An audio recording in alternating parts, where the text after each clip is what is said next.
Ok, sau đây là ở cái rừng Windbreaker màយើងបានត្រឡប់មកវិញហើយ Season 2 ច្បាស់ចិត្តណាច្បាស់ចិត្តណាអូខេអញ្ចឹងកុំឲ្យខាតពេលយូរយើងទៅរំលឹកសាច់រឿងកាលពីនៅចុង Season 1តិចសិនទៅដើម្បីឲ្យយើងស្ដាប់ Season 2ទៅវាងាយយល់ជាងមុនអញ្ចឹងព្រោះថា Season 1 Season 2ហ្នឹងវាមានសាច់រឿងជាប់គ្នាអញ្ចឹងមុននឹងចូលទៅកាន់សាច់រឿងរបស់យើងសូមចុច Subscribe ឲ្យម្នាក់មួយសិនមកអ្នកមិនទាន់បានចុចបើរួចរាល់ហើយតោះយើងចូលទៅកាន់សាច់រឿងរបស់យើងតែម្ដងនិយាយទៅកាលពី season 1 តួឯកប្រុសរបស់យើងឈ្មោះថាសាការ៉ាហ្នឹងគឺជាក្មេង introvert ពីមួយថ្ងៃទៅមួយថ្ងៃសាការ៉ាអត់ចេះនិយាយរកណាគេទេចេះតែដើរវាយគ្នាមួយគេព្រោះគាត់ចូលចិត្តអាការវាយគ្នានឹងខ្លាំងមែនតើដល់យូរៗទៅសាការ៉ាក៏បានដូរទៅរៀននៅសាលា Bufurin ហើយសាលានឹងដែរគឺសម្បូរទៅដោយជើងខ្លាំងបកាយវាយគ្នាច្រើនដល់ពេលរៀននៅនឹងបានបន្តិចប្រូសាការ៉ាក៏បានដឹងថាតាមពិតទៅសិស្សសាលានៅកន្លែងហ្នឹងគឺសិតតែជាក្រុមអ្នកប្រយុទ្ធការពារទីក្រុងងាប់ហើយអាគ្នាខំហោសាលាមកវាយគ្នាឲ្យសប្បាយបែរជាមកធ្លាក់ខ្លួនមកជួយការពារទីក្រុងគេឯងដែរឯណាសាមដែរហ្នឹងថ្ងៃមួយក្រុម Bufurin ដែលជាក្រុមរបស់ប្រូសាការ៉ារបស់យើងនឹងក៏ចាប់ផ្ដើមមានចំនួនជាមួយនឹងក្រុមមួយផ្សេងទៀតដែលមានឈ្មោះថាក្រុម Lionhead ក្រោយពីបានឆ្លោះគ្នាវាយគ្នាអស់ចិត្តហើយក្រុមទាំងពីរនឹងក៏បានចាប់ដៃគ្នារៀបការជាមួយគ្នាច្រឡំចាប់ដៃគ្នាធ្វើពុកម៉ាក់មួយគ្នាទេបន្តមកទៀតប្រូសាការ៉ាក៏បានឡើងធ្វើជាវិធានថ្នាក់ប្រចាំថ្នាក់របស់គាត់ដែលត្រូវជាថ្នាក់ឆ្នាំទី1ចំណែកឯប្រូកាជីដែលជារៀនច្បងរបស់ប្រូសាការ៉ារបស់យើងវិញគឺជាប្រធានថ្នាក់ឆ្នាំទី2កំឡុងពេលប្រូសាការ៉ារបស់យើងធ្វើប្រធានថ្នាក់នឹងដែរមិត្តរួមថ្នាក់របស់គាត់ម្នាក់ដែលមានឈ្មោះថាអេនសៃនឹងបានមានបញ្ហាជាមួយនឹងក្រុមមួយផ្សេងទៀតដែលមានឈ្មោះថាក្រុមគៀលដែលមាននិមិត្តសញ្ញាក្រុងឆ្អឹងដៃណូស័រងាប់ហើយឆ្អឹងដៃណូស័រណាអញ្ចឹងវៃឆ្អឹងនាគក្រៀកសោះហ្នឹងចំពោះមូលហេតុដែលប្រូអេនសៃមានបញ្ហាជាមួយណាក្រុមគៀលហ្នឹងគឺដោយសារតែដោយសារអីវៃផ្លេចបាត់ហើយអូនឹកឃើញហើយដោយសារតែប្រូអេនសៃហ្នឹងគឺមានពួកម៉ាក់ម្នាក់ទៀតដែលមានឈ្មោះថាណាកាតូហើយអាប្រូណាកាតូនឹងដែរគឺត្រូវបានពួកអាក្រុមគៀលនឹងចាប់គេយកទៅធ្វើបាបយកទៅធ្វើកូនចៅវាអីចឹងទៅហើយពីបានដឹងរឿងរ៉ាវទាំងអស់នេះហើយប្រូសាការ៉ាឈរអោបដៃមើលអត់បានទៀតទេរួចហើយប្រូសាការ៉ាក៏បានលើកគ្នាទៅរកពួកអាក្រុមគៀលនឹងដើម្បីជួយប្រូអេនសៃនាំណាកាតូត្រឡប់មកវិញកំឡុងពេលដែលប្រូសាការ៉ាលើកទ័ពនាំគ្នាទៅនឹងប្រូកាជីដែលជារៀនច្បងរបស់គាត់ឆ្នាំទី2ហ្នឹងក៏បានឃើញដែរចប់ហើយ season 1សង្កេតខ្លីៗ2នាទីចូលមកដល់ season 2វិញយើងក៏បានឃើញថាមិនយូរប៉ុន្មានក្រុមគ្នារបស់ប្រូសាការ៉ារបស់យើងនឹងក៏បានមកដល់ខ្លោងទ្វារសបុករបស់ពួកអាក្រុមគៀលហ្នឹងហើយពេលឃើញអញ្ចឹងប្រូនីអឺក៏ចាប់ផ្ដើមរៀបរាប់ពីភាពសាហាវខុសខើរបស់អាក្រុមគៀលហ្នឹងទៅឲ្យអ្នកទាំងអស់គ្នាបានដឹងបើតាមពាក្យចចាមរាមអាក្រុមគៀលហ្នឹងគឺជាក្រុមដែលតែងតែប្រព្រឹត្តបទល្មើសដោយមិនញញើតដៃនៅពេលដែលពួកវាចេញធ្វើសកម្មភាពម្ដងម៉ែឲ្យមិនចេះតិចអ្នកនិយាយទៅប្រមាញ់ដូចឆ្កែវងអញ្ចឹងជាពិសេសពួកវាអត់ចេះវាយដៃធម្មតាដូចស្ទាវយើងក្នុងភូមិទេព្រោះគេតែងតែកត់សម្គាល់ឃើញពួកវាមានអាវុធក្នុងដៃជានិច្ចដូចជាខ្សែក្រវ៉ាត់ដែកឆាបកំពង់ទីបហើយនិងដបងជាដើមខ្សែក្រវ៉ាត់ហើយដែកឆាបនឹងអេដមីននិយាយប៉លើសឯណាប្រាប់ឲ្យហើយបើទោះបីជាប្រូសាការ៉ាដឹងថាក្រុមគៀលនឹងសាហាវយ៉ាងណាក៏ដោយគាត់អត់មានញើតជាមួយនឹងពួកវាអីបន្តិចទេនិយាយទៅមិនថាណាគេក៏ដោយឲ្យតែបានប៉ះគ្នារបស់គាត់កុំថាឡើយប្រម៉ែកុំស្អ៊ីមសំបីតែបើអិនក៏ទប់ប្រូសាការ៉ាអត់រួចដែរ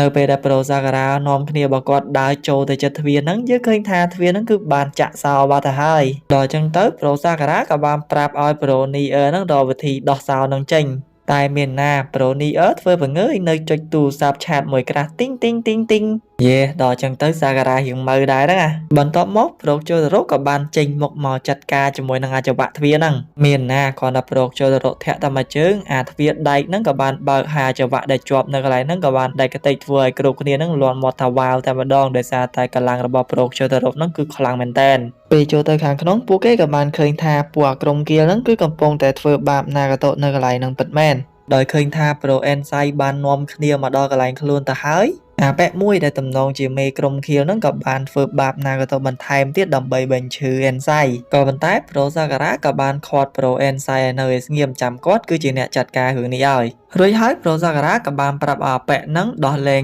ណាកាតូភ្លាមបើមិនចង់មានរឿងវែងឆ្ងាយខ្លាំងជាងហ្នឹងពេលឮអញ្ចឹងពួកវាក៏ចាប់ផ្ដើមអស់សំណើចហើយថែមទាំងបានលៀនដាតឌឺដាក់ប្រូសាការ៉ាវិញទៀតដោយឃើញថាពួកនឹងផ្កើអញ្ចឹងប្រូសាការ៉ាខឹងខ្លាំងមែនតើហើយថាបើសិនបើជាពួកវាអត់ចង់ផឹកស្រាល្អទេអញ្ចឹងចាំសាការ៉ាចាក់ស្រាវិន័យឲ្យផឹកយីដល់ហើយប្រូសាការ៉ារបស់យើងតាំងពីឡើងមេមកដូចរៀងកាចជាងមុនទៀត ទោះជាយ៉ាងណាអាប៉ែដែលតំណងជាមេគេហ្នឹងអត់មានខ្លាចសាការ៉ាទេមានអីត្រូវខ្លាចបើក្រុមសាការ៉ាមកដល់ទឹកដីគេអីអញ្ចឹងគេក៏មានស្រាបណីឲ្យផឹកដូចគ្នាភ្លាមនោះកូនចៅក្រុមខៀលតែប្រមាណក៏បានដើរចេញមកពោពេញទៅដោយតបងគ្រប់ដៃបើមើលទៅកាន់គ្នារបស់គេទៅគឺច្រើនខ្លាំងមែនទែនសំខាន់គេមានអាវុធទៀតដែលហេតុនេះហើយគ្នារបស់ប្រូសាការ៉ាដតីទៀតចាប់ផ្ដើមភ័យតិចអីនិយាយទៅគឺអត់តែប្រូខីរីយូប្រូថៃហ្គាប្រូស៊ូប្រូជូតារ៉ូរបស់យើងអីទេដែលអត់ភ័យព្រោះគេរៀងខ្លាំងដែរអូទោះជាយ៉ាងណាប្រូសាការ៉ារបស់យើងអត់ចង់ឲ្យក្រុមគ្នារបស់គាត់នឹងប្រឡាក់ដៃទេដោយគាត់គឺចង់ចាត់ការពួកនឹងតាមម្នាក់ឯងគាត់ខ្លួនឯងទៅបានហើយ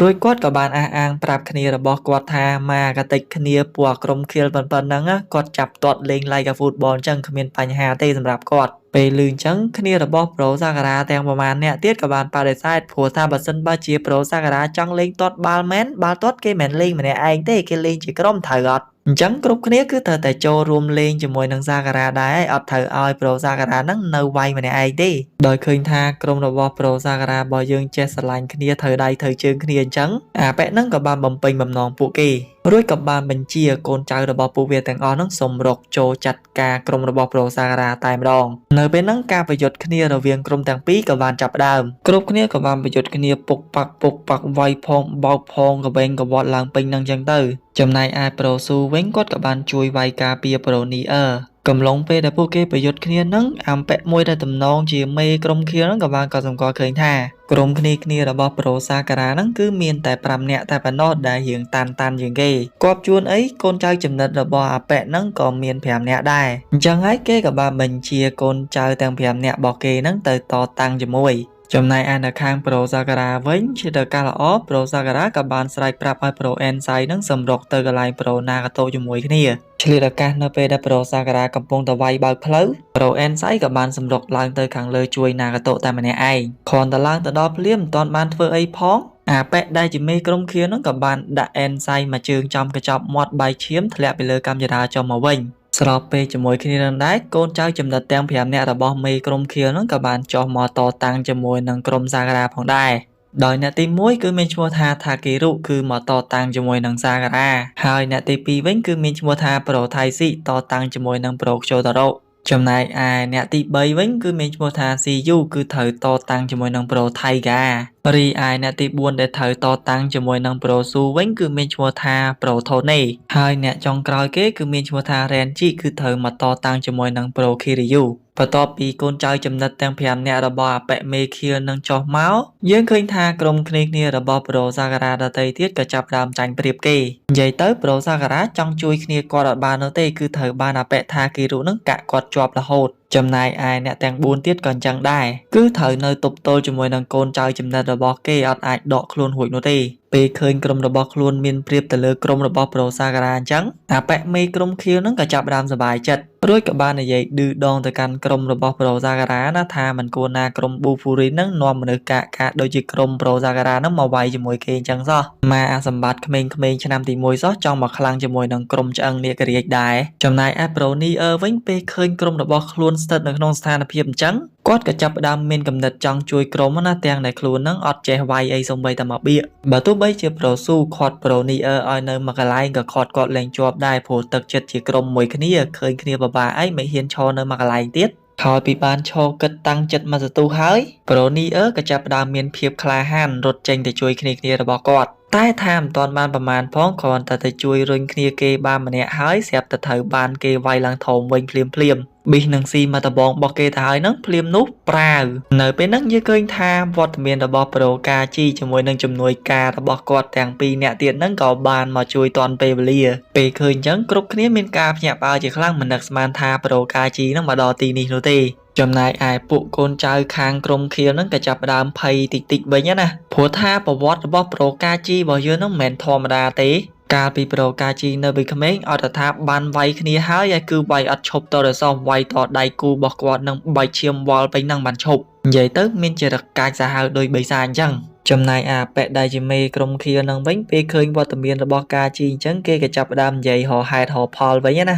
អារែងថាគេឈប់និយាយឌឺដូចមុនទៀតហើយដោយអាប៉ែហ្នឹងបានលើកឡើងថាខែងក្រុម Bufurin របស់ប្រូកាជីហ្នឹងគឺជាក្រុមប្រយុទ្ធដើម្បីការពារទីក្រុងហីតែហេតុអីបានជាពួកគេមកលវល់ជាមួយនឹងរឿង Nagato ជាមួយនឹង Pro Ensai ទៅវិញដូចនេះមានន័យថាក្រុម Bufurin ហ្នឹងគឺកំពុងតែចង់បង្ករឿងធំជាមួយនឹងពួកគេហើយពេលឮអញ្ចឹងប្រូកាជីក៏បានស្ដីអាប៉ែហ្នឹងថាល្ងងមែនពាក្យថាអ្នកប្រយុទ្ធការពារទីក្រុងគឺត្រូវការពារទាំងអស់ទាំងមនុស្សនៅក្នុងទីក្រុងហ្នឹងទាំងអារម្មណ៍ផ្លូវចិត្តមនុស្សនៅក្នុងទីក្រុងហ្នឹងដូចនេះមានន័យថាឲ្យតែអ្វីគ្រប់យ៉ាងដែលជារបស់មនុស្សក្នុងទីក្រុង Furin ហ្នឹងគឺក្រុម Bufurin ត្រូវតែការពារទាំងអស់ជាក់ស្ដែងដោយ Pro Ensai ជាមួយនឹងមិត្តភ័ក្តិរបស់គាត់ Nagato ហ្នឹងអញ្ចឹងដោយហេតុនេះហើយក្រុម Bufurin គឺត្រូវតែមានតួនាទីការពារអ្នកទាំងពីរដូចគ្នាបើទោះបីជាប្រូកាជីរបស់យើងខំនិយាយបញ្យល់យ៉ាងណាក៏ដោយក៏ប៉ែកហ្នឹងអត់ខ្វល់អត់ស្ដាប់នៅដែររួចគេក៏បានបញ្ជាឲ្យកូនចៅរបស់គេហ្នឹងចូលទៅវាយជាមួយនឹងគ្នារបស់កាជីទាំង3នាក់ហ្នឹងទៀតក៏ប៉ុន្តែមើលទៅកូនចៅរបស់គេទាំងអស់ហ្នឹងហាក់បីដូចជា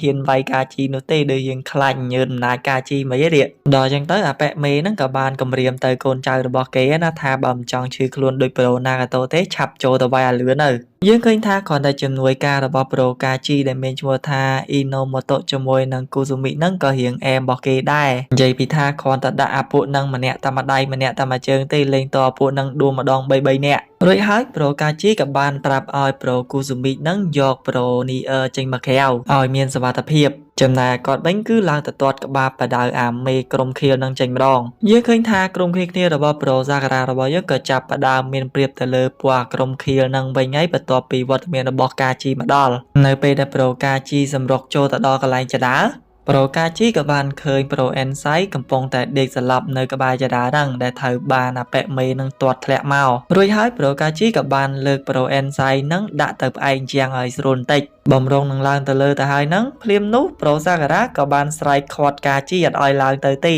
ហើយស្មានតែគេខាត់ទៅអីលោកតាមពិតទៅអាប៉ែសាការ៉ាហ្នឹងគឺចង់ឡើងទៅវាយអាប៉ែមេនឹងដោយខ្លួនឯងពេលលឺអញ្ចឹងអាប៉ែថាគីរុក៏បានប្រាប់ប្រូសាការ៉ាថាចង់ដូរ topic ទៅណាអំវិលក្បាលមកណែឯងនៅនេះវាយមិនទាន់ឈ្នះឯងផងចង់ទៅណាទៀតដោយឃើញថាប្រូសាការ៉ាអាឡេអាលើអត់សូវដឹងអីអញ្ចឹងប្រូកាជីក៏បានដកឃ្លាមកបដៅប្រូសាការ៉ាមកផ្លែតដល់អញ្ចឹងទៅអាប៉ែថាគីរុក៏បានស្ទុះចូលមកវាយទាំងពីរតែមានអីគ្រាន់តែប្រូកាជីលើកជើងចលោតិចសោះអាប៉ែថាគីរុនឹងប៉ើងចង់10ម៉ែត្រមុនហើយនិយាយទៅគ្រាន់តែចំហាយរន្ទះជើងរបស់ប្រូកាជីនឹងធ្វើអាប៉ែតាគីរុនឹងភ័យមុនបាត់ហើយបន្ទាប់ពីហ្នឹងប្រូកាជីក៏បានដាក់ប្រូសាការ៉ាមកដៃឲ្យស្វាងរួចគាត់ក៏បានបញ្យល់ប្រាប់សាការ៉ាថាបើសិនបើជាយើងចង់ជួយនរណាគេម្នាក់ពិតមែនណាគឺយើងមិនត្រូវផ្ដោតទៅលើមនុស្សម្នាក់ដែលយើងចង់វាយចង់សងសឹកឲ្យហ្នឹងទេជាទូទៅក្នុងនាមយើងគឺជាប្រធានថ្នាក់ហ្នឹងគឺគេចាត់ទុកថាយើងហ្នឹងគឺជាអ្នកដឹកនាំម្នាក់ឯងអញ្ចឹងគឺយើងត្រូវតែជួយមនុស្សដែលនៅក្រោមបង្គាប់យើងទាំងអស់ហើយប្រូកាជីក៏បានឲ្យប្រូសាការ៉ាហ្នឹងងាកទៅក្រោយមើលថាតើប្រូសាការ៉ាហ្នឹងបានជួយមនុស្សគ្រប់គ្នានៅខាងក្រោយហ្នឹងបានហើយអស់នៅពេលឃើញទស្សនវិជ្ជាហ្នឹងហើយប្រូសាការ៉ាក៏ចាប់ផ្ដើមភ្ញាក់ខ្លួនព្រឹតដោយខ្មោច 7D អញ្ចឹងហើយគាត់ក៏ចាប់ផ្ដើមយល់ពីពាក្យសម្ដីដែលកាជីចង់និយាយក៏ប៉ុន្តែមុននឹងការជីឡើងទៅហ្នឹងណាប្រូសាការ៉ាក៏បានសុំផ្ញើ10ដៃបន្ថែមដាក់ឲ្យចំកណ្ដាលមុខអាមេក្រុមខៀលហ្នឹងផងព្រោះប្រូសាការ៉ាអត់អាចអត់ឱនអាប៉ែហ្នឹងបាននោះទេដោយសារតែអាប៉ែហ្នឹងបានធ្វើបាបអេនសៃដែលជាមិត្តរួមថ្នាក់របស់គាត់ដល់អញ្ចឹងទៅប្រូកាជីក៏បានតទៅវិញថាទុកចិត្តលើគាត់ចោះចាំគាត់ជួយម៉ាត់ឲ្យចំកណ្ដាលមុខអាប៉ែហ្នឹងឲ្យមកឆ្អែតតែម្ដងនៅពេលដែលប្រូកាជីឡើងទៅផុតប្រូសាការ៉ាក៏បានម៉ាត់ខ្លួនឯងម្ដាយទៀតឲ្យកាន់តែស្វាងជាងមុនរួចគាត់ក៏បាននិយាយទៅកាន់អាប៉ែថាគីរុនឹងថាដល់ពេលហើយដល់ពេលដែលគាត់ឈប់លេងសើចជាមួយនឹងអាប៉ែថាគីរុនឹងទៀតហើយអូខេហ្នឹងហើយអ្នកនរគ្នាសាច់រឿង Wing Breaker Season ទី2 Episode ទី1របស់យើងគឺត្រូវបានបញ្ចប់ដែលធំហ្នឹងបើសិនជាអ្នកគ្នាត្រូវការអាវ anime mode ស្អាតអីអ្នកគ្នាអាចទៅតាក់ទងទិញនៅក្នុង page Hazakara Store បានឥឡូវហ្នឹងគេមាន discount រហូតដល់ទៅ 10% ឯណោះដើម្បីអបអរពិធីបុណ្យចូលឆ្នាំប្រពៃណីជាតិយើងខាងមុខហ្នឹងអូខេសម្រាប់ link page របស់យើង admin បានដាក់ link នៅក្នុង description ខាងក្រោមហ្នឹងអ្នកគ្នាអាចចូល check មើលបានបើសិនជាមានការចាប់អារម្មណ៍ជាចុងក្រោយអរគុណដល់អ្នកនរគ្នាដែលបានតាមដានទស្សនាវីដេអូមួយនេះតាំងពីដើមរហូតដល់ចប់ជម្រាបលាអ្នកនរគ្នាជួបគ្នានៅវីដេអូក្រោយ May the God be bless you